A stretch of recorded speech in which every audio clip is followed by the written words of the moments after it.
Inferiority spikes. Why don't you call me babe? The kitchen gurgles with steam. He stands by the stove, staring at the fine bubbles rising in the milk, stirs it with a spoon, and turns down the heat. The clatter of your slippers comes from nearby. Before he can turn around, you peek out from behind him with half-dried hair. I'm done washing. Is the milk ready? He turns his head, eyes fixed on your flushed cheeks and the water dripping down your neck. The corner of his mouth lifts unconsciously. He reaches up to straighten your lopsided shower cap, almost ready. Afraid he'll mess up your shower cap, you tilt your head to dodge his hand, then set your phone on the dining table. I'm gonna blow dry my hair, don't burn the milk, okay? He watches your figure disappear behind the bedroom door, eyes crinkling at the corners, before finally looking away. Out of the corner of his eye, he spots your unlocked phone on the table, your chat history with someone else is up. He doesn't pay it mind, until a 5% battery left alert pops up as he turns away. Forgot to charge it again, he sighs, recalling the night he'd worried himself sick when your phone died. He grabs it quickly to plug in the charger.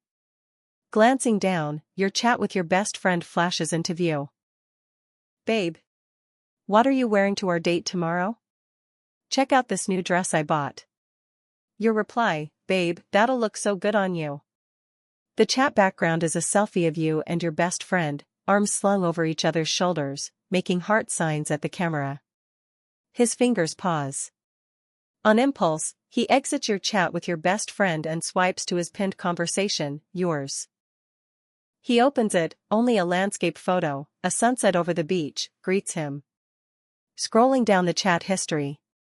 Babe, it's gloomy out, remember to bring an umbrella when you go out. You sent a nodding cat meme, baby, what time do you get off work today? Before 7, Ling, I miss you, sent a photo of your dinner, I'm eating with coworkers, this place is so good, we should come together next time. They're just ordinary daily chats. But you rarely use those mushy pet names, making his affectionate terms feel almost forced. At first, he thought you were just shy. He figured there'd be time later, but 3 months passed, then 6. Babe, baby, darling, terms other couples use casually still rarely leave your lips. A burnt smell hits his nose. He drops the phone and fumbles to turn off the stove, like he's scrambling to hide how flustered he feels. So you can say intimate things. You say babe to your best friend naturally, use a coquettish tone, pair it with cute memes. He zones out. Until a splash of milk scalds the back of his hand. The burn jolts him back to his senses.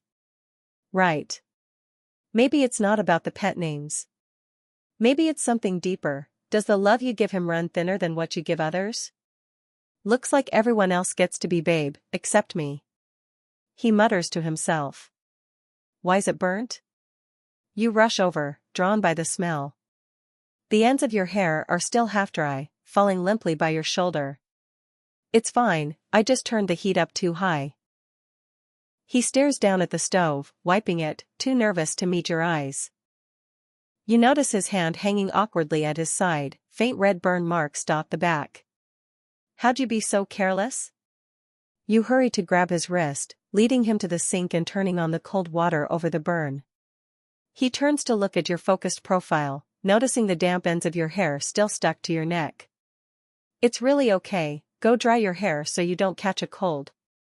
He gently pulls his hand away. You hesitate, glancing at his hand, then touching your half-dry hair. Then keep rinsing it for a bit. The first aid kit's under the TV stand. You turn toward the living room. Out of the corner of your eye, you see your phone charging. He must have plugged it in, you think. He always takes care of these little things before you even realize you need them.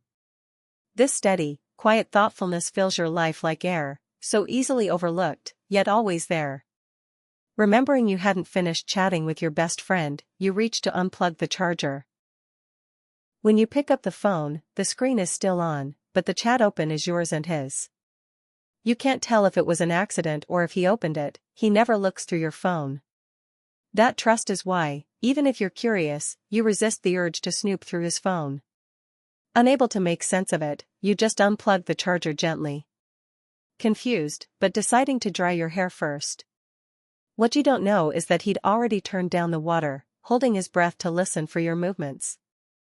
Only when the hairdryer's hum comes through the door does he exhale, yet a quiet disappointment lingers. You didn't even ask about it. The hairdryer cuts off.